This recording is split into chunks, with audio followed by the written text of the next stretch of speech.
लक्ष्मी व्रत की कथा। एक बड़ा शहर था। उस शहर में लाखों लोग रहते थे। पहले के ज़माने के लोग साथ साथ रहते थे और एक दूसरे के काम आते थे।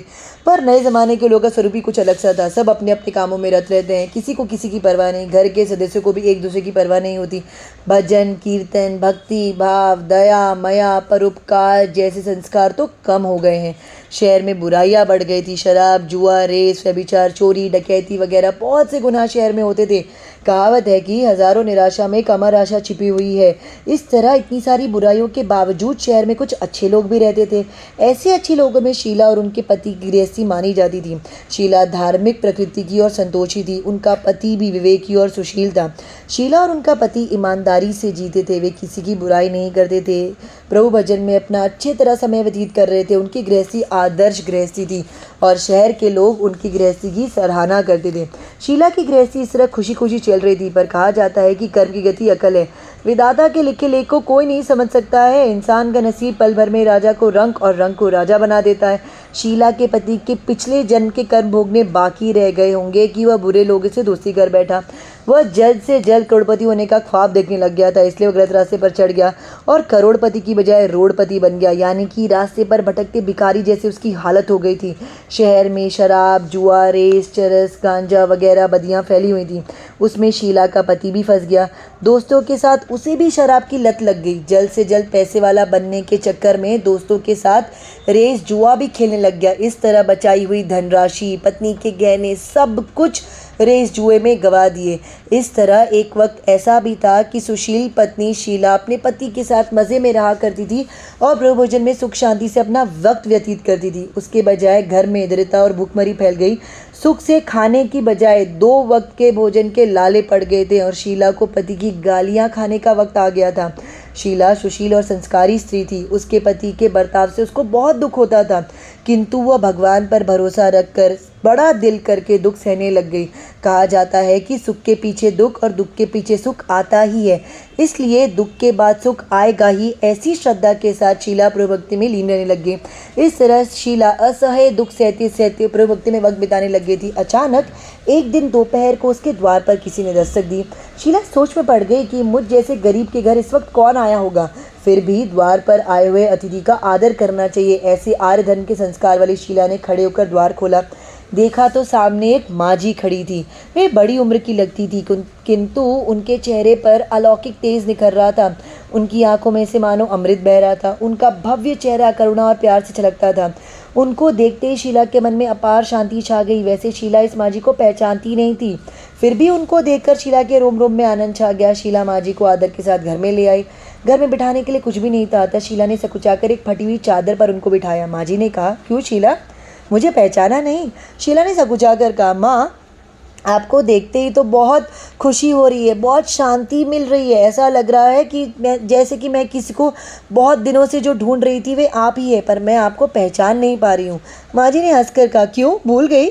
हर शुक्रवार को लक्ष्मी जी के मंदिर में भजन कीर्तन होते थे, तब मैं भी वहाँ आती थी। वहाँ हर शुक्रवार को हम मिलते थे। पति गलत रास्ते पर जब से चढ़ गया था तब से शीला बहुत दुखी हो गई थी और दुख के कारण वह मंदिर भी नहीं जाती थी। बाहर के लोगों के साथ नज़र मिलाते हुए उसे बहुत शर्माती थी। उसने याददाश्त पर जोर दिया, परंतु यह माँ जी उसे याद नहीं आ रही थी। तभी माँ जी ने कहा, तू लक्ष्मी जी के मंदिर में कितने मधुर भजन गाती थी, अभी अभी तो दिखाई नहीं देती है, तो इसलिए मुझे हुआ कि तू क्यों नहीं आती है, कहीं बीमार तो नहीं हो गई ना?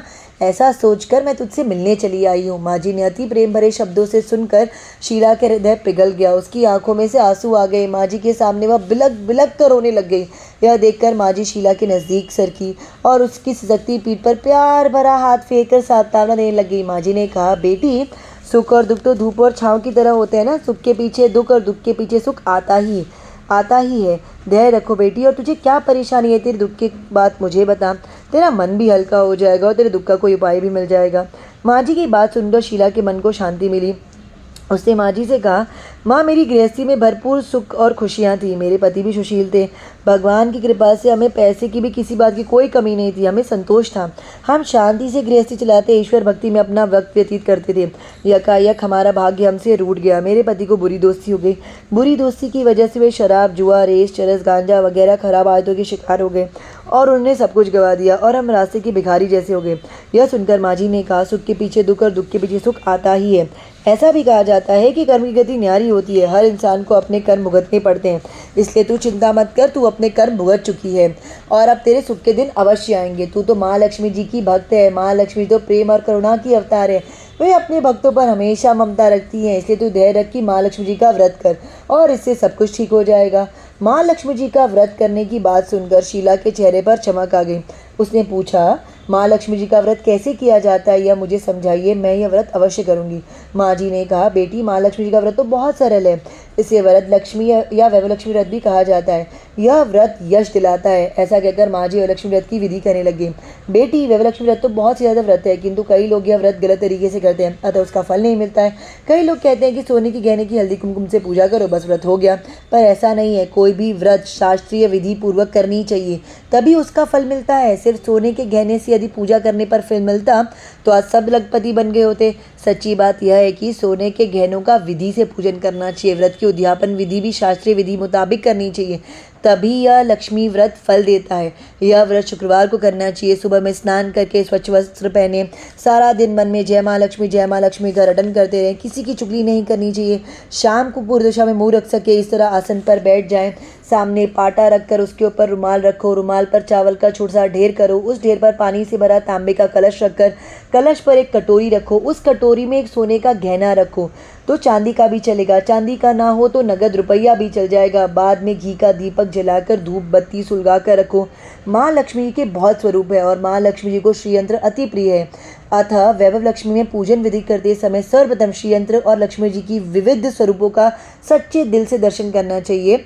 उसके बाद लक्ष्मी स्तवन का पाठ करो। बाद में कटोरी में रखे हुए गहने या रुपए को हल्दी कुमकुम और चावल कर पूजा करो और लाल रंग का फूल चढ़ाओ। शाम को कोई मीठी चीज़ बना लो प्रसाद के रूप में, ना हो सके तो शक्कर या गुड़ भी चल जाएगा। फिर आरती करके 11 बार सच्चे हृदय से जय माँ लक्ष्मी बोलो। बाद में 11 या 21 शुक्रवार यह व्रत करने का दृढ़ संकल्प माँ के सामने करो और आपकी जो मनोकामना हो वह पूरी करने को माँ लक्ष्मी जी के विनती करो। फिर माँ का प्रसाद बांट दो और थोड़ा प्रसाद अपने लिए रख लो। अगर आप में शक्ति हो तो सारा दिन उपवास रखो और सिर्फ प्रसाद खाकर ही अपना खाना और सिर्फ प्रसाद खाकर ही रह जाओ। यदि थोड़ी सी शक्ति ना हो तो प्रसाद ग्रहण करते समय आप एक समय का भोजन कर सकते हैं और बिल्कुल भी शक्ति ना हो तो आप 2 समय भी भोजन कर सकते हैं। बाद में कटोरी में रखा गहना या रुपया ले लो। कलश का पानी तुलसी क्यारे में डाल दो और चावल पक्षियों को डाल दो। इस तरह शास्त्रीय विधि अनुसार व्रत करने से उसका फल अवश्य मिलता है। इस व्रत के प्रभाव से इस प्रकार की विपत्ति दूर होकर आदमी मालामाल हो जाता है। संतान ना हो उसे संतान प्राप्ति होती है। सौभाग्यशाली स्त्री का सौभाग्य अखंड रहता है। कुमारी लड़की को मनभवन पति मिलता है। शीला यह सुनकर आनंदित हो गई। फिर पूछा, माँ आपने वैभलक्ष्मी व्रत की जो शास्त्रीय विधि बताई है वैसे तो मैं अवश्य करूँगी, किंतु उनकी उद्यापन विधि कैसी करनी चाहिए अभी मुझे आप बता दीजिए। माँ जी ने कहा, 11 या 21 जो मन्नत मानी हो उतने शुक्रवार या वैभलक्ष्मी व्रत करने चाहिए और भावना से करना चाहिए। व्रत के आखिरी शुक्रवार को जो शास्त्रीय विधि अनुसार उद्यापन विधि करनी चाहिए मैं तुझे बताती हूँ। आखिरी शुक्रवार को खीर या नैवेद्य रखो। पूजन विधि हर शुक्रवार को जैसे करते वैसे ही करनी चाहिए।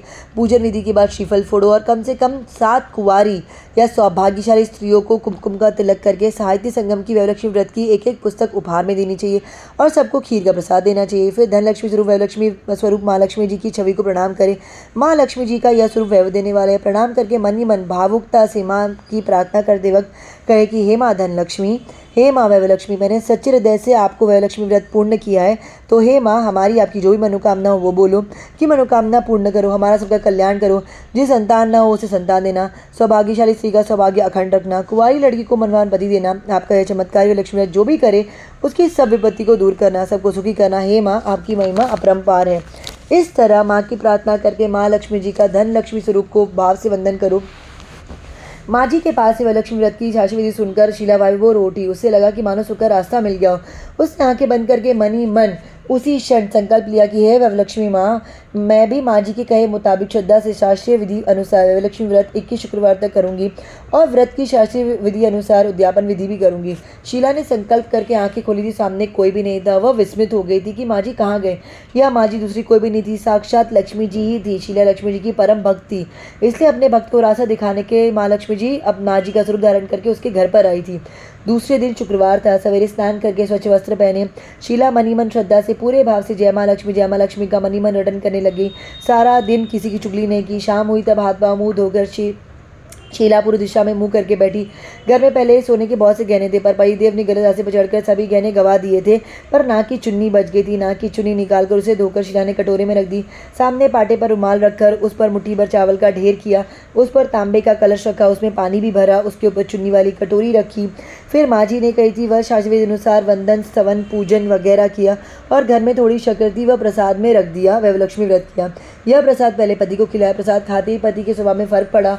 उसने उस दिन शीला को मारा नहीं, सुनाया भी नहीं, चिल्लाया नहीं, डांटा नहीं। शीला को बहुत आनंद हुआ। उसने मन में वैभवलक्ष्मी व्रत के लिए और श्रद्धा बढ़ गई। शीला ने पूर्ण श्रद्धा भक्ति से 21 शुक्रवार तक वैभवलक्ष्मी व्रत किया। 21वें शुक्रवार को माँ जी के कहे मुताबिक उद्यापन विधि करके 7 स्त्रियों को वैभवलक्ष्मी व्रत की 7 पुस्तकें उपहार में दी। फिर माता जी के धन लक्ष्मी स्वरूप की छवि को वंदन करके भाव से मन ही मन प्रार्थना करने लग गई कि हे माँ धन लक्ष्मी, मैंने आपका वैभवलक्ष्मी व्रत करने की मन्नत मानी थी। यह व्रत मैंने आज पूर्ण किया। हे माँ, मेरी हर विपत्ति को दूर करना, हमारा सबका कल्याण करना।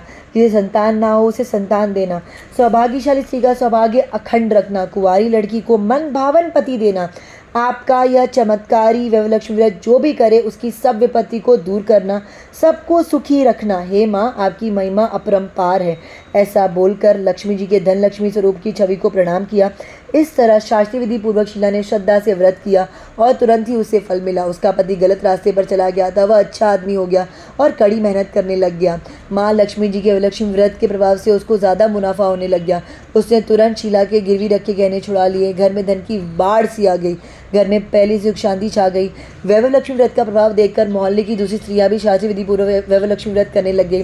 हे माँ धन लक्ष्मी, आप जैसे शीला पर प्रसन्न हुई उसी तरह आपका व्रत करने वाले सब पर प्रसन्न होना, सबको सुख शांति देना। जय धन लक्ष्मी माँ, जय वैभव लक्ष्मी माँ।